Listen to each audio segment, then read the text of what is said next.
Oke, assalamualaikum warahmatullahi wabarakatuh. Oke, teman-teman sekalian, kita lanjutkan untuk materi yang selanjutnya, yaitu kita akan mempelajari tentang filsafat Yunani klasik ya. Alhamdulillah ini sudah nyampe ke pertemuan yang kelima.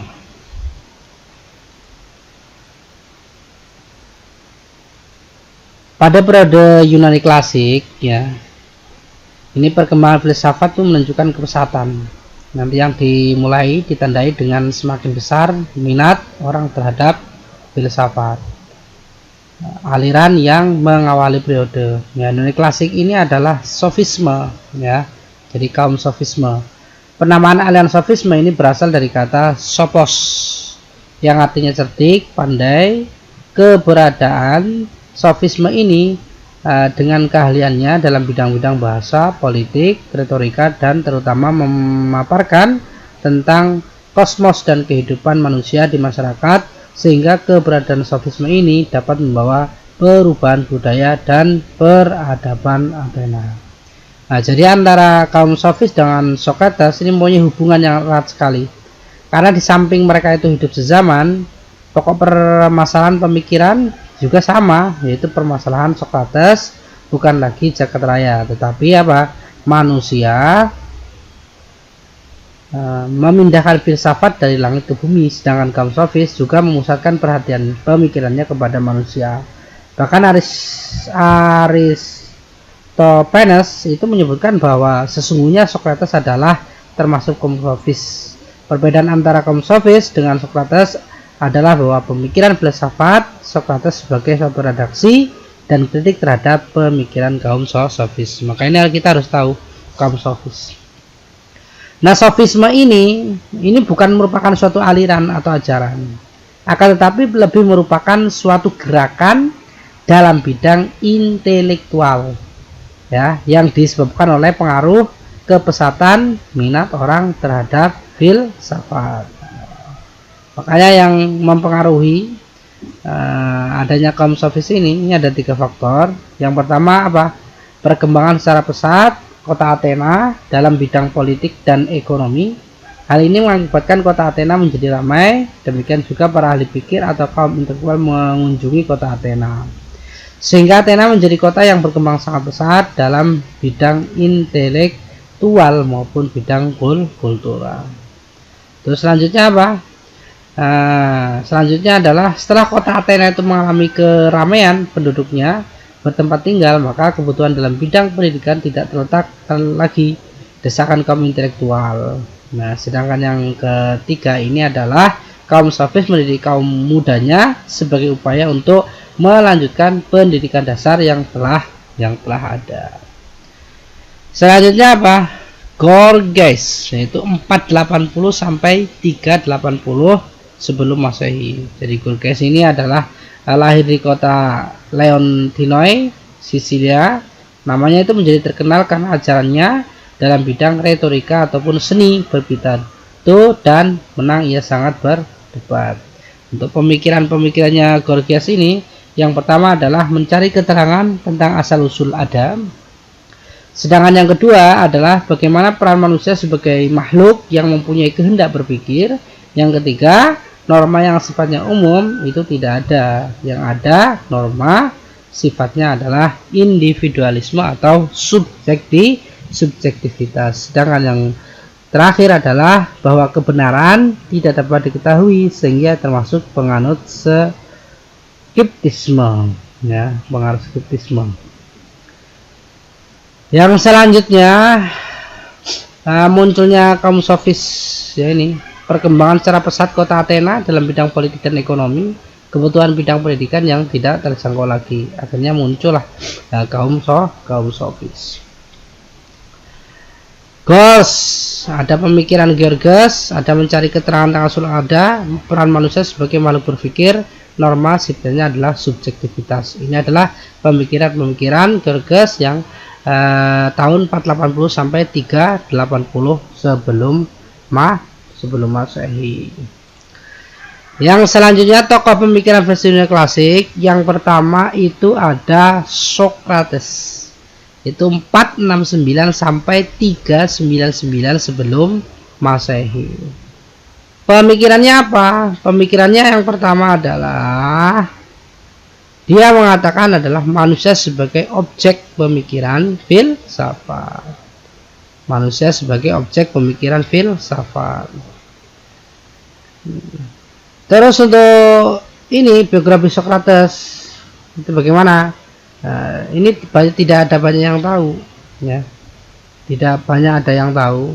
Akan tapi sebagai sumber utama keterangan tentang dirinya atau tentang Socrates ini dapat diperoleh dari tulisan Aristophanes, Plato dan Aristoteles. Nah, untuk keluarganya sama. Nah, pokoknya intinya pemikirannya ini mengatakan bahwa manusia sebagai objek pemikiran daripada filsafat. Yang kedua adalah Plato. Plato ini adalah tahun 427 sampai 347 sebelum Masehi. Ya. Pemikirannya yang pertama adalah sebagai penengah perbedaan pendapat Hectoris dan Parmenides. Nah, ini berjasa sekali ya, karena ini menjadi penengah perbedaan pendapat antara Hectoris dan Parmenides.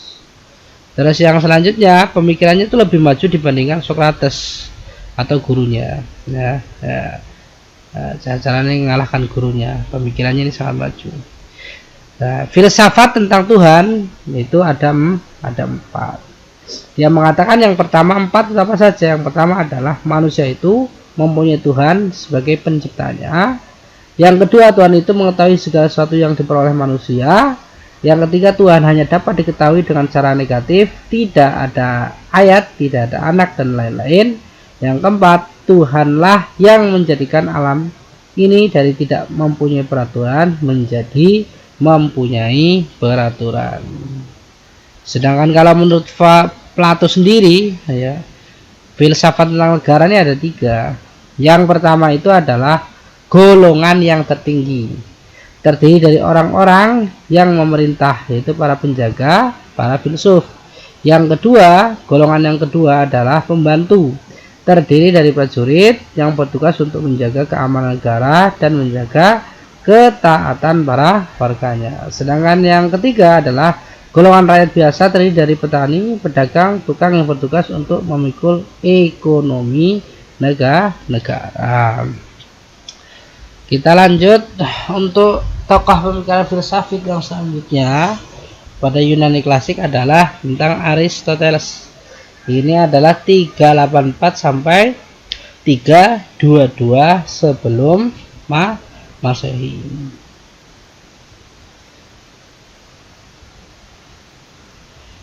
Dia pemikirannya banyak sekali ya. Dia mengatakan ajaran tentang logika, ajaran tentang ilmu pengetahuan, ajaran tentang etika, ajaran tentang silogisme, ajaran tentang potensia dinamika, dan ada ajaran tentang negara.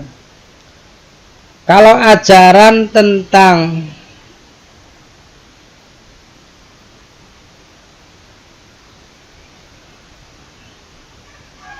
logika, ya, ajaran tentang logika ini tidak dipakai oleh Aristoteles, yang memakai istilah analitika. Nah, istilah logika pertama kali muncul pada abad pertama Masehi oleh Kairo, artinya seni berdebat. Atau kemudian Alexander, orang yang pertama memakai kata logika, yang artinya ilmu yang menyelidiki lurus tidaknya pemikiran.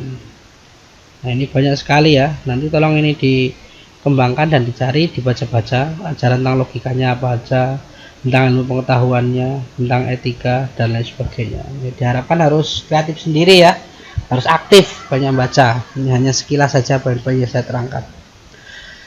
Terus yang selanjutnya adalah filsafat Helenisme.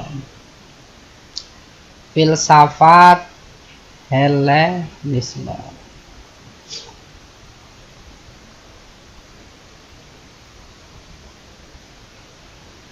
Apa itu filsafat Helenisme?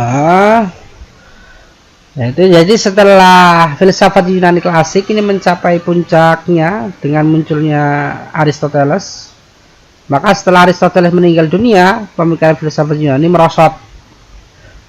Karena 5 abad sepeninggalan Aristoteles terjadi kosongan sehingga tidak ada ahli pikir yang menghasilkan buah pemikiran filsafatnya seperti Plato atau Aristoteles sampai munculnya filosof Plotinus yaitu 204 sampai 270 sebelum Masehi. Nah, itu ya, ini lihat.